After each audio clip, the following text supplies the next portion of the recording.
¿Ya? Entonces, pero de lejos el más común es leche y chacolí. ¿Ya? Y chacolí. Muy bien.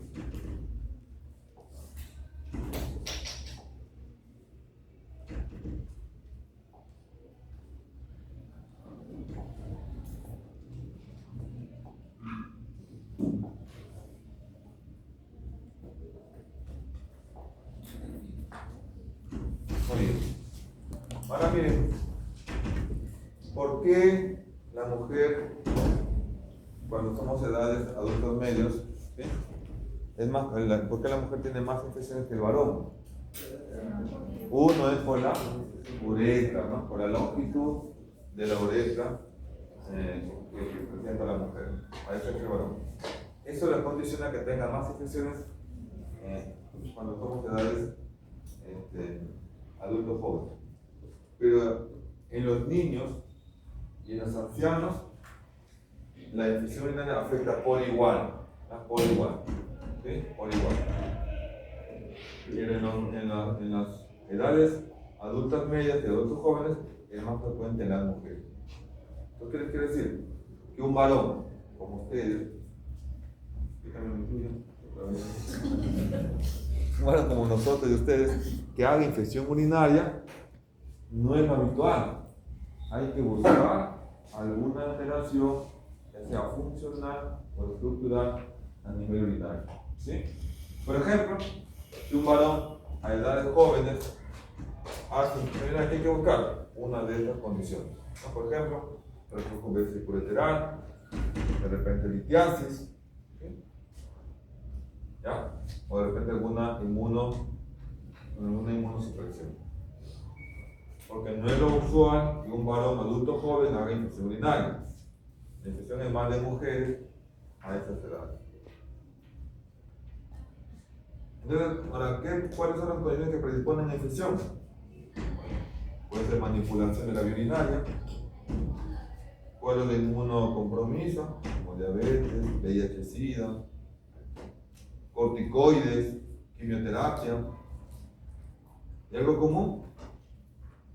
Hipertrofia prostática en adulto varón, adulto mayor. ¿Sí? Entonces, te vuelvo a repetir, ¿no? En varones, adultos jóvenes, no es usual que haga infección urinaria.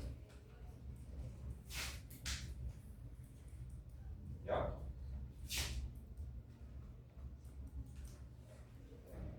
Muy bien.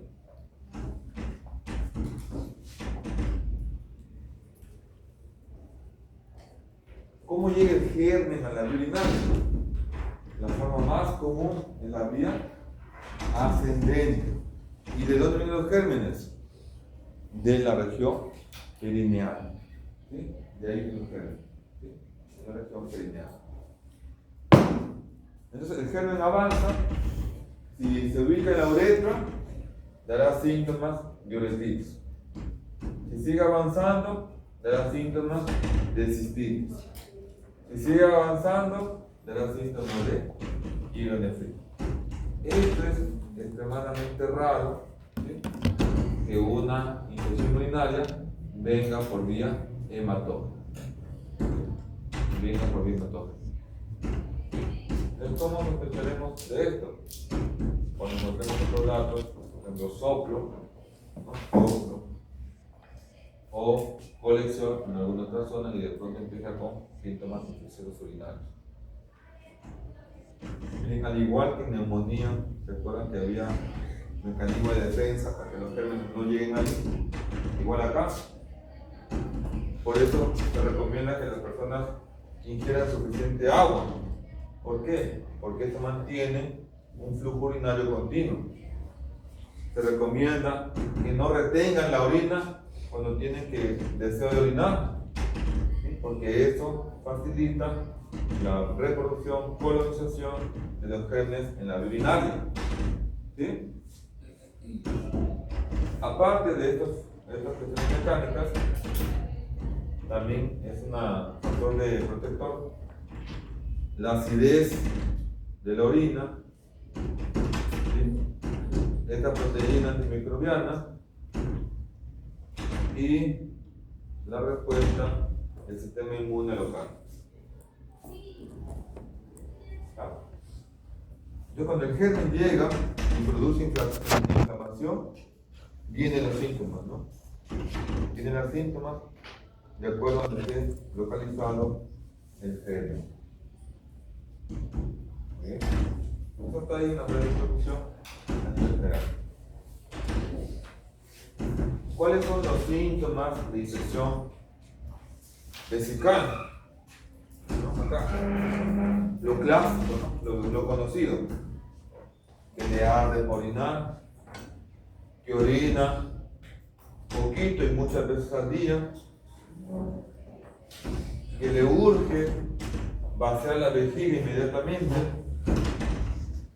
que orina y después que termina de orinar sigue teniendo ganas de seguir miccionando. ¿Entendemos? ¿Por qué ocurre esto? Porque la vejiga con la inflamación se pone más sensible y apenas llena, ya está aquí orinando. Y si llena un poco más, está con el dolor suprapúbico. ¿Sí? Porque no olviden, la presencia del germen ocasiona una respuesta inflamatoria y eso pone la vejiga más sensible. Y hay todo esto, ¿no? Colaquiuria, urgencia miccional, tenero. Es raro y no es usual que una paciente que venga con cistitis haga fiebre o haga decaimiento, malestar. No es usual, ¿ya? Por eso que estamos acá en los cuadros de ITU baja no suele haber fiebre ni síntomas sistémicos. No es usual. ¿Ya? Cuando hay fiebre, decaimiento, malestar, y hay infección urinaria, necesita que haya infección alta, a nivel de leche o a nivel de tejido renal. Muy bien.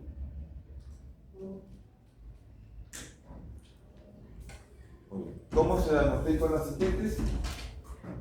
Con los síntomas más el examen de orina evolutivo, ¿no? Bien. Muy bien. En la pielonefritis ocurre lo mismo. Llega el germen, respuesta inflamatoria, pero aquí, a diferencia de la anterior, hay riesgo de complicaciones. ¿Como cuáles? Este de acá, ¿no? Absceso renal, hay riesgo de que quede el riñón con fibrosis y puede haber una fibrosis renal. Y esto es lo característico de la pielonefritis. Esto. Puede haber disuria, ardencia, dolor renal, pero si hay uno de estos síntomas, uno sospecha que la infección está ya a nivel alto. ¿Sí? Por ejemplo, náuseas, vómitos, dolor lumbar, fiebre, decaimiento, gran malestar. Eso es infección urinaria alta. ¿Sí? Alta. Y eso es importante, porque si yo tengo una paciente con infección urinaria alta y otra con infección urinaria baja, ¿a cuál de los dos debo iniciar el tratamiento por vena? Para enterar a la alta. ¿Sí? A la alta. De repente uno o dos dosis y luego paso a llegar. ¿Sí? En cambio, en los cuadros bajos, la primera opción es la vía oral.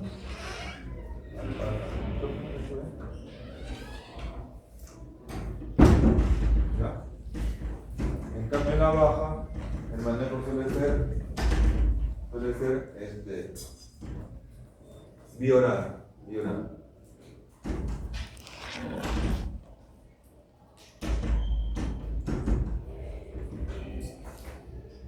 ¿Ya? Por eso es importante, ¿sí? Porque ojo, una pielonefritis, ¿no?, aguda, que no se maneje bien, puede complicar y puede terminar con disfunción renal, o no elimina orina o no elimina toxina.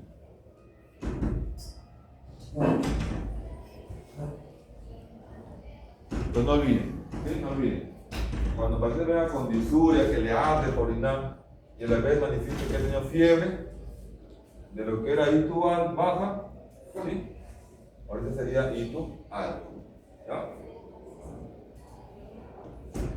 Igual, ¿cómo se diagnostica una pielonefritis? Con orina y urocultivo, ¿no? Con orina y urocultivo. La ecografía o la tomografía para buscar complicaciones. No se indica de forma rutinaria exámenes como tomografía para una pielonefritis, ¿no? Ecografía para una pielonefritis, salvo, como les digo, que estos cuadros, por ejemplo, en un varón, es para buscar el cálculo, en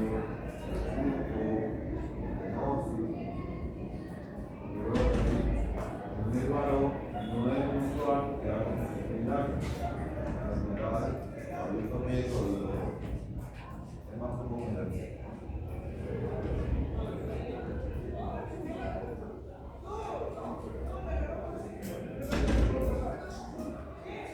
¿Hasta ahí alguna pregunta? Vamos a pasar al siguiente tema, que es insuficiencia renal aguda, ¿no? Este es el tema central, ¿sí? de esta clase. Vamos a pasar sobre la pregunta.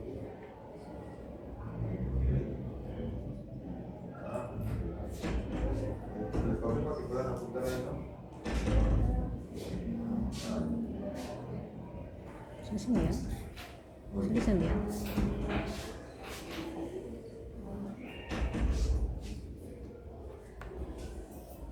A ver, ¿cuál de los dos riñones? ¿Sí? La figura de arriba, la figura de abajo, es un riñón enfermo. Los dos. ¿Ah? ¿Ah? La figura de arriba, la figura de abajo. La figura de abajo. De abajo. Es un riñón que acá se ven las papilas, esta es la corteza, ¿sí? Creo que acá está partida, aquí está partida por la mitad, acá está partida por la mitad. Pero miren la corteza, acá está bien, pero miren estas lesiones, estas imágenes que dibujan las pirámides, tiene un color rojizo violáceo, ¿no? ¿Y esto qué está indicando? Que aquí hay necrosis. La corteza no está afectada, pero aquí la pirámide. Y si se recuerdan por anatomía, ¿sí? La nefrona, ¿sí? Tiene su glomérulo y se ubica por acá. Y los túbulos, ¿a dónde bajan? A las pirámides, ¿no? ¿Sí? Entonces, esta es una imagen de necrosis tubular aguda. ¿Sí? Necrosis, muerte de los túbulos de forma aguda, ¿no? ¿Y dónde se afectan los túbulos? En esta zona, porque en esta zona están los túbulos, ¿no? Que van bajando. Y los glómerulos están arriba. ¿Sí? Entonces, es obvio que si un riñón daña sus túbulos, muere sus túbulos, sus nervios tubulares, no va a poder formar orina, no va a poder eliminar toxinas. ¿Sí?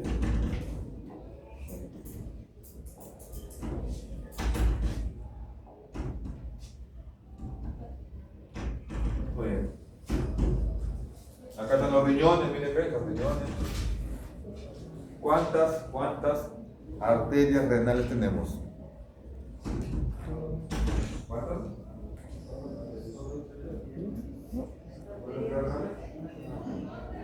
Dos. Renal derecha. Y renal izquierda. ¿De dónde viene la arteria renal? De la aorta, muy bien. ¿Y la aorta de quién trae sangre? Del corazón, ¿no? Entonces, miren, es esperable, pues, que un riñón no forme orina o no elimine sustancias porque no le llega sangre. Por ejemplo, un infarto cardíaco que hace que el corazón no pueda bombear, no va a bombear sangre a la aorta, por lo tanto no va a llegar sangre al riñón. Entonces el riñón no podrá filtrar, ¿no? No podrá formar orina.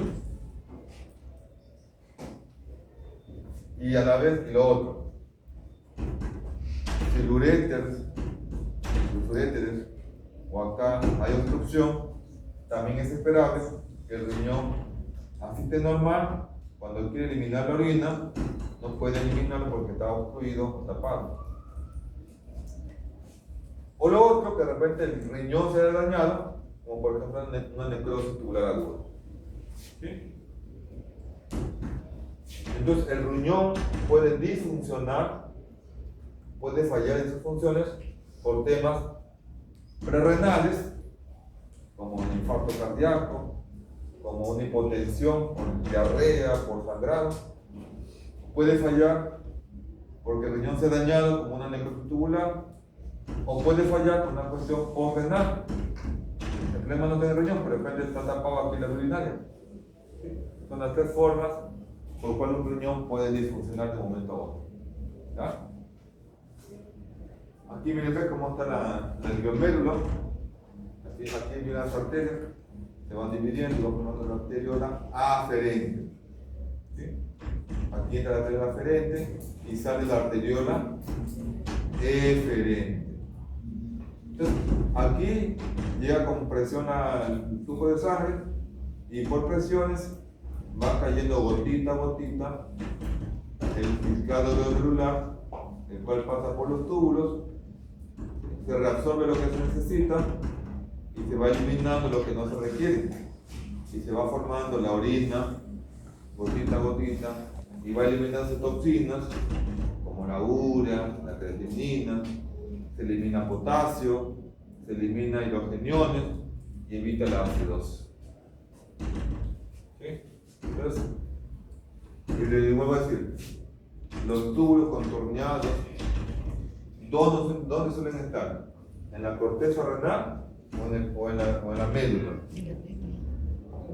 Médula. ¿Dónde suele estar? En la médula. En la médula. En la médula. En cambio, los glomérulos suelen ubicarse En la corteza. En la corteza. ¿Ya? Y aquí está, ¿no? Miren, acá está la nefrona. Y aquí está la nefrona. Entonces, por acá está la arteriola aferente. Viene acá la sangre. Por presión pasa el filtrado. Y va formando ese filtrado. Se reabsorbe lo que se necesita. Se secreta y elimina lo que no se requiere, ¿no? Y va formándose la orina a nivel túbulo colector. Entonces, una de las funciones del riñón es formar la orina. Otra función del riñón, eliminar potasio. Otra función del riñón, eliminar hidrogeniones. ¿Sí? Porque si no elimina hidrogeniones, viene la acidosis. Otra función, eliminar toxinas, creatinina, urea, ¿no? Y por último, un par más, formación de eritropoyetina, ¿sí? Que estimulan la hemoglobina. Otra función, activar la vitamina D, ¿no? También activa la vitamina D.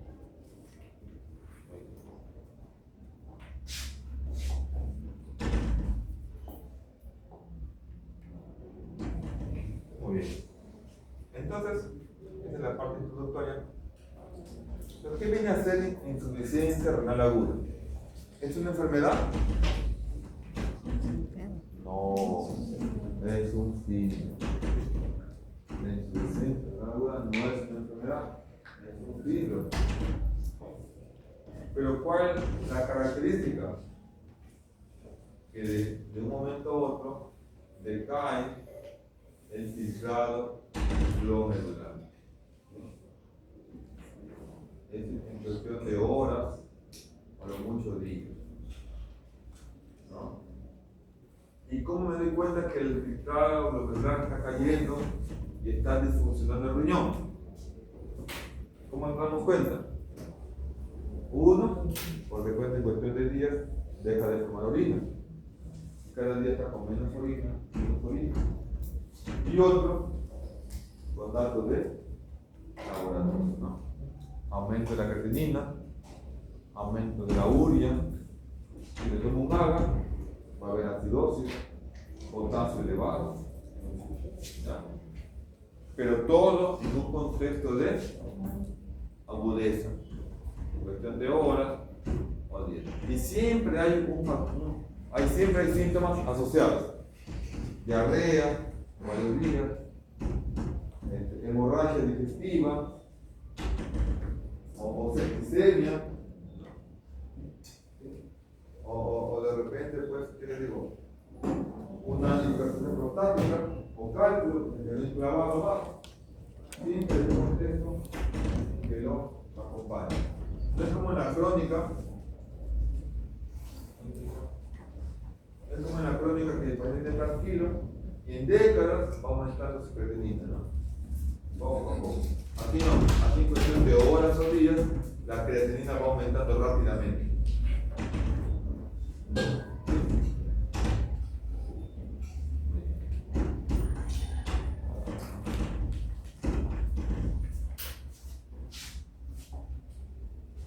Entonces, ¿cómo me doy cuenta que estoy frente a una insuficiencia renal aguda? ¿Cuál es lo que usamos? Creatinina. La creatinina. ¿Sí? Alguien viene con diarrea, náuseas, vómitos, y le hago el examen de creatinina y está alto, y el paciente va a decir: no, pues no se puede nada anteriormente. ¿Qué es lo que echamos? Un cuadro renal agudo.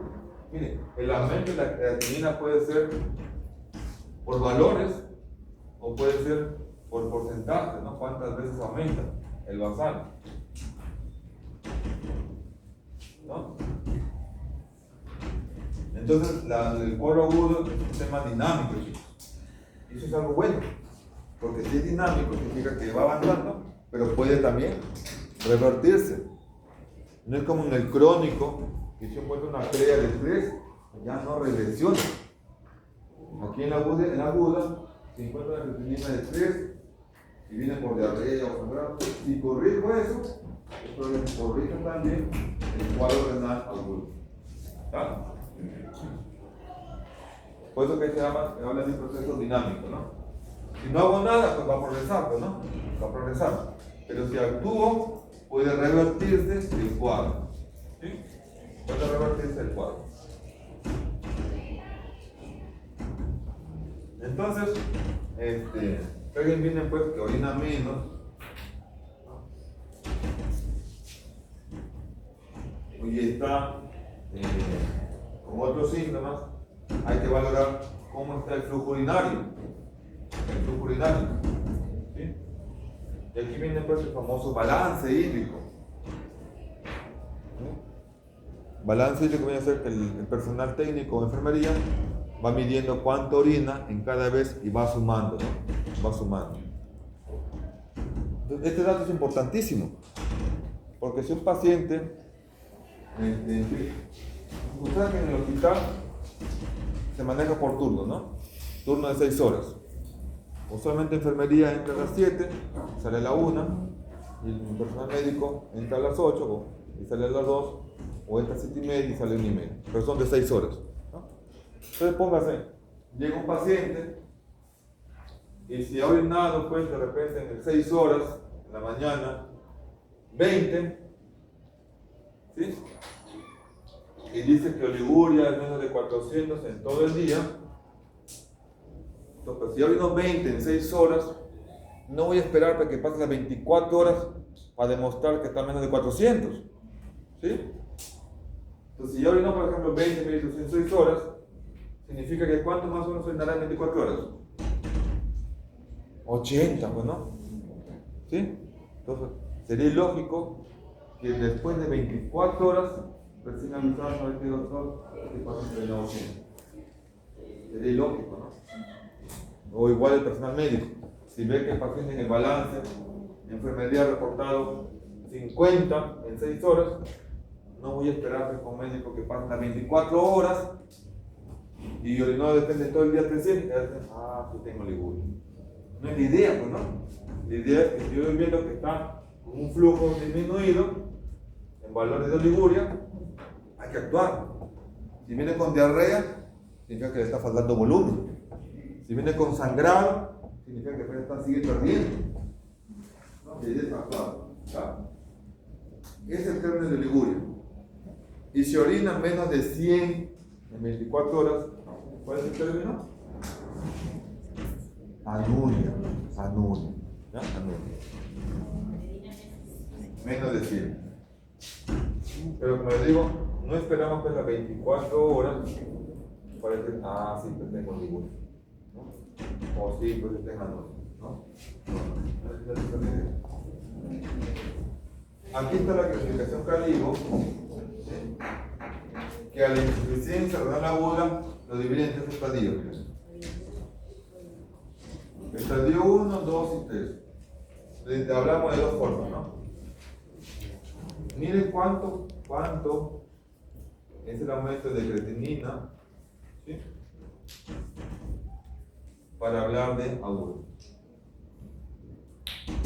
Si aumenta más de 0,3 cada 24 horas, 48 horas, eso es agudeza. Entonces, la creatinina normal, ¿cuánto es? 1.1, 1.2. A veces no tenemos el previo, ¿no? Para decir cuánto aumentó en 48 horas. Pero si es un paciente joven como nosotros o ustedes, y está con diarrea de 3-4 días profusas, llega deshidratado, y de repente le toma la creatina y la creatina sale en 2.5, ese paciente, lo más probable es que sea un cuadro de agudeza, que no tenga una crea elevada antes. Entonces lo que hace con la es como una AKI 2. Si llega con creatinina de 4.6, lo será catalogado como una AKI 3. Miren, parece un número insignificante, 2, 3, 4. ¿Sí? Pero en términos de clasificación y de determina, es algo serio. Tener 4 es bastante, chicos. Tener creatinina de 2 o de 3, tiene como 3, una hora más. Porque para que la creatina leve, esto de riñón funciona en gran porcentaje.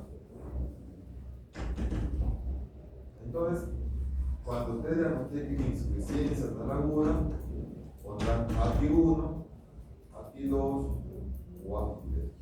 Miren, cuando alguien llega en AKI 3, donde llega más de 4, a veces, ¿qué estamos pensando bajo la mano? De repente el paciente, si no mejora, ¿a qué va a terminar? Con soporte de terapia renal, hemodiálisis. ¿Sí? Hemodiálisis. Claro, no todos terminan de forma permanente, ¿no? Pero la hemodiálisis puede ser de soporte, ¿no? Unos días, unas semanas. Y acá miren, otra forma de catalogar la insuficiencia renal aguda con la diuresis, ¿no? Miren, si orina menos de esta cantidad, ponga 60 kilos, 60 por 0,5, 30. 30 en un turno de 6 horas, 180. Si un paciente orina menos de 180 mililitros en 6 horas, también está catalogado como AKI 1. Si orina menos de 180 en un turno de 12 horas, será un AKI 2. ¿Sí? Y si orina menos, a ver, pongamos 60 kilos, 60,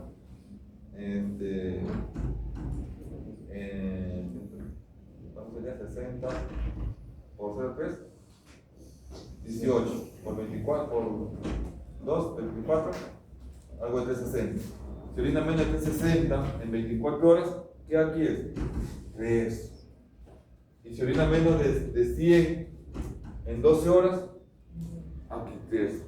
Miren lo valiosos los datos de medida de diuresis. Porque como les digo, un AKI 3 que no responde a la terapia que le estoy dando, ya debo pensar en terapia dialítica, de emergencia. ¿Sí? Oye, ¿se entendió esa parte?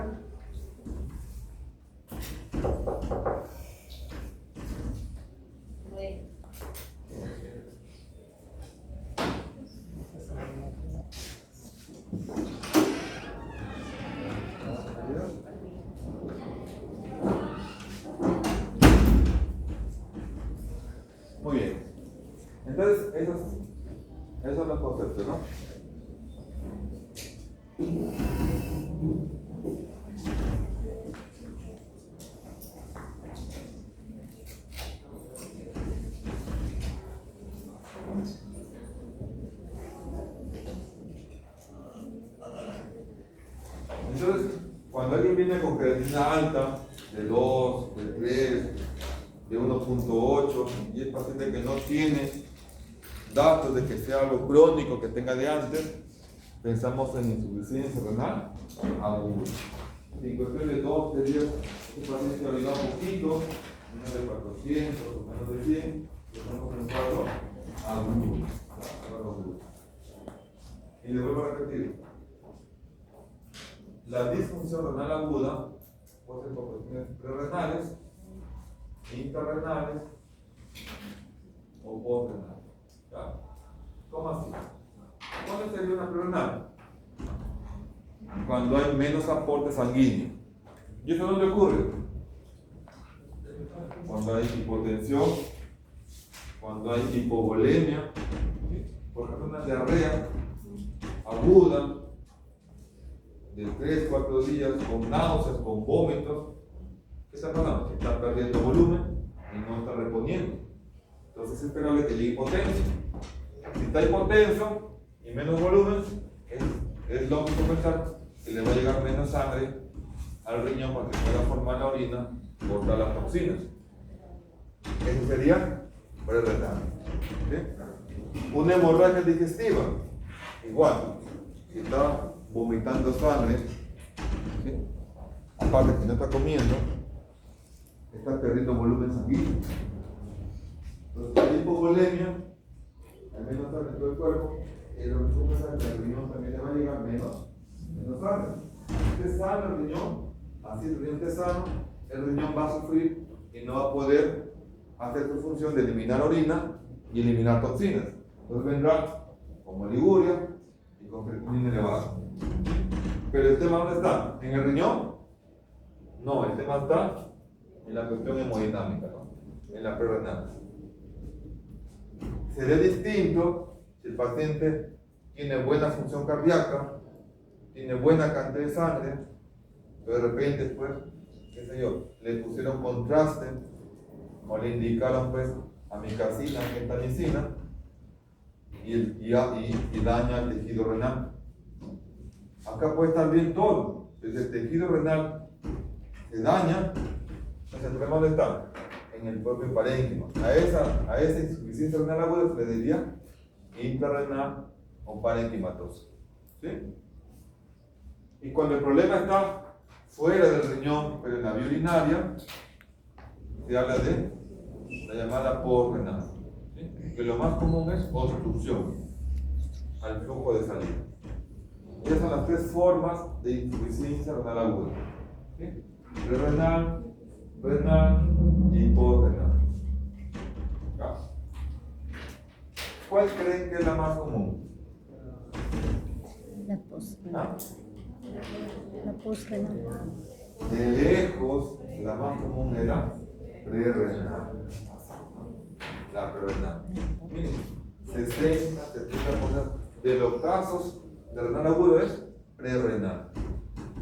Entonces, cuando alguien venga con CREA de 2, de 3, es lo más claro que ustedes se choquen con un paciente prerrenal. Es decir, una diarrea profusa, una hemorragia digestiva, un infarto cardíaco, una falla cardíaca. Es lo más probable, ¿no? Ahora, ¿quién le sigue? La renal o intensa. De la renal, que el riñón tiene glomérulos, tiene túbulos contorneados, tiene intersticio, tiene vasos capilares. ¿Cuál creen que es del parénquima renal el más sensible, el más común que se afecta? ¿El glomérulo? ¿El intersticio? ¿O los túbulos? Los túbulos. Los túbulos.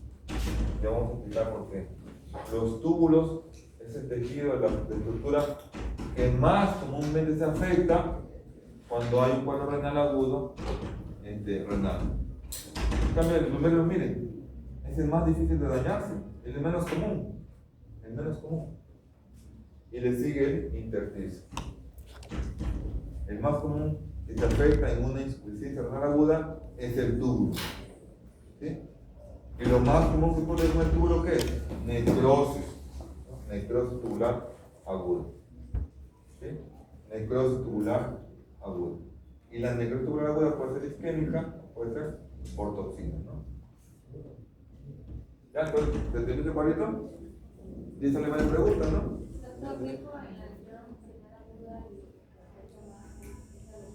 El tubo es el que más comúnmente se afecta en un cuadro de insuficiencia renal aguda, pero de origen renal, de origen intrínseco, de origen parenquimatoso. Y lo más común es necrosis. ¿Sí? Hay la muerte de los tubulares.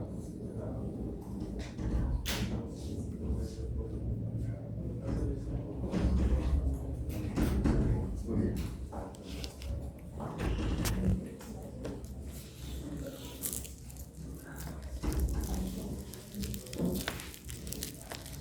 Muy bien. Entonces, en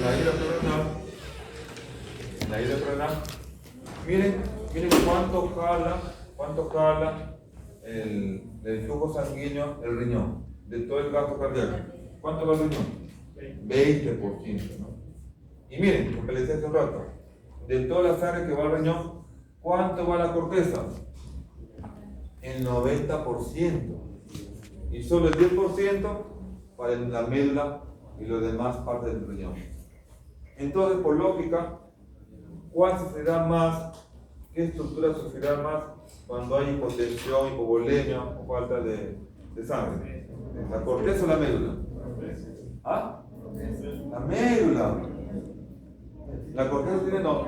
De toda la sangre que llega al riñón, ¿cuánto va a la corteza? 90%. O sea, ¿a quién le llega poquito? A la médula. Y hay mucho que en la médula, ¿quién está? Los túbulos contorneados.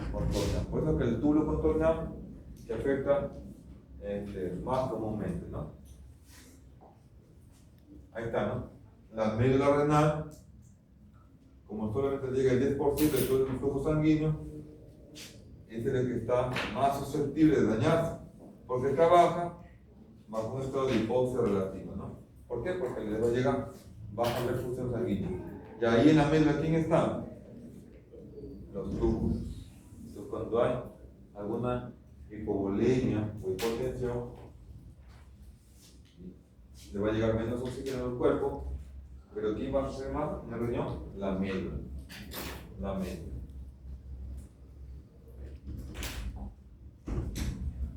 Cuando hay una hipotensión o hipovolemia, el organismo trata de cuidar sus órganos.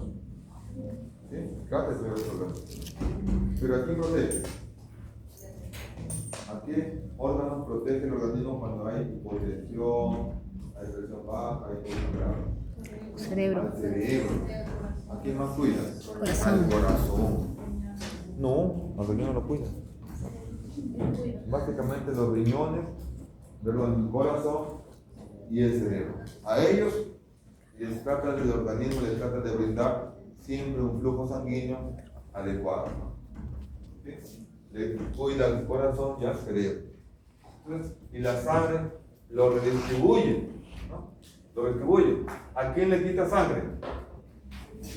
Al músculo, a la piel. Por eso que el paciente con hipotensión, ¿cómo está? ¿Rosadito?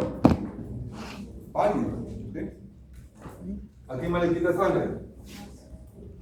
A los órganos viscerales, ¿no? Y entre ellos, el riñón. ¿Ya? El riñón. Entonces, estos mecanismos se activan cuando hay hipotensión, hipovolemia, retienen sodio, retienen agua, en fin, para levantar la presión. Pero el organismo distribuye la sangre al cerebro y al corazón y le resta sangre al músculo, a la piel, a las vísceras, ¿sí? Entre ellas el riñón. Entonces, cuando eso ocurre, el riñón tiene la capacidad de tratar de jalar, de tratar de mantener el flujo en los glomérulos. ¿Cómo lo hace? Con este mecanismo, el mecanismo de autorregulación renal.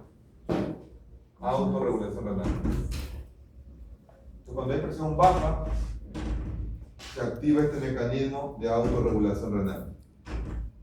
¿Qué estructuras intervienen? Las arteriolas. Tanto la arteriola aferente como la arteriola eferente. ¿Sí? ¿Qué pasa en las arteriolas? En la aferente, ¿sí? En la aferente, ¿qué ocurre para tratar de jalar un poco más el flujo sanguíneo al glomérulo? ¿Se debe cerrar o se debe abrir?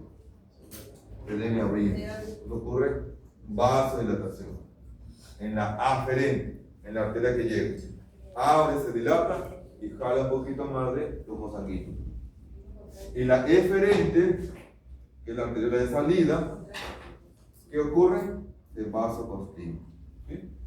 Cosa que de esa manera, ¿no? Acá no, tenemos la aferente, ¿sí? Viene el flujo sanguíneo y esta es la eferente. Cuando hay hipotensión, la aferente se vasodilata y jala un poquito más de flujo sanguíneo para aquí, para el glomérulo. Y la eferente se cierra. Entonces el flujo sanguíneo queda como una especie de atrapamiento, ¿no? ¿Y eso qué hace? Que se mantenga, que filtre la sangre que está llegando acá. Y de alguna manera mantiene la formación de filtrado y de orina y sustancias tóxicas que se eliminan. ¿Sí? ¿Y gracias a quién se produce esta vasodilatación en la aferente? ¿Quién la produce? La prostaglandina. ¿Ya? ¿Sí? También aquí ayuda el óxido nítrico en la aferente. Y en la eferente, ¿quién produce la vasoconstricción? La angiotensina 2. Ya saben que la angiotensina 2 viene del sistema renina. El sistema. ¿Hasta ahí estamos? Entonces, en un paciente hipotenso, hipovolémico, el cuerpo pues le resta sangre a las vísceras, pero ¿qué hace el riñón? Vasodilata su aferente y cierra su eferente. ¿Para qué? Para que la sangre que aquí se mantenga pueda filtrarse, ¿no? Pueda pasar filtro y gotita a gotita va formando ese filtrado glomerular, se elimina toxina y se forma orina. ¿Sí? Eso hace en la hipotensión. Claro, tiene el doctor. Bien, ¿no? Bien por nosotros. Pero ojo, el riñón, su autorregulación, tiene un límite. Si está muy hipotenso, ¿no? Por debajo de ese valor, ¿sí? Por más autorregulación que haga el riñón, ya no va a poder formar filtrados. Entonces no va a poder entrar toxina, no va a poder formar orina. ¿Cuánto es el punto de corte? 80. Por debajo de ese valor ya no funciona, ya no mantiene bien el filtrado glomerular. ¿Sí? Es el punto de corte. Por debajo de eso, ya pues el riñón se quiebra, ¿no? No puede hacer su función. Muy bien. Ahora, ¿qué pasa si el paciente, pues, el paciente es un adulto mayor, o es un diabético, o es un hipertenso? Esos pacientes, ¿no? Tendrán la capacidad de un paciente que no tiene sus enfermedades a nivel de su aferente. No, en esos pacientes su aferente es más rígida, no va a poder hacer la autorregulación. Un paciente como ellos, un diabético de larga data, un hipertenso de muchos años, un anciano que haga diarrea, hipovolemia, hipotensión, hemorragia, está más en riesgo de hacer insuficiencia renal aguda, porque su autorregulación no es la misma que de un paciente sano. ¿Ya?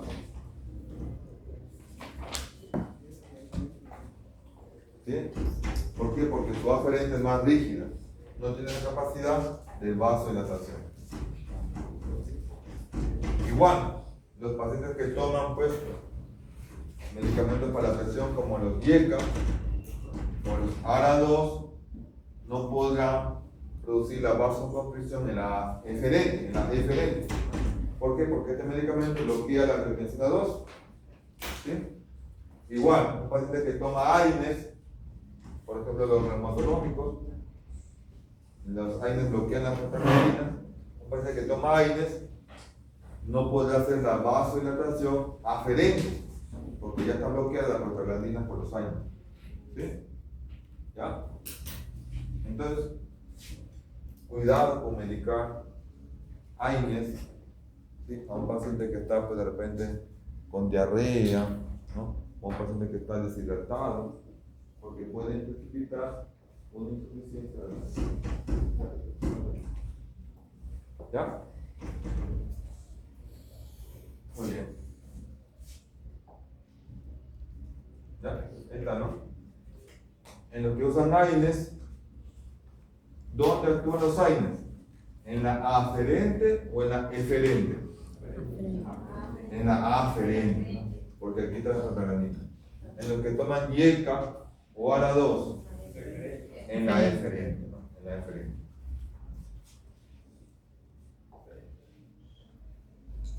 Muy bien.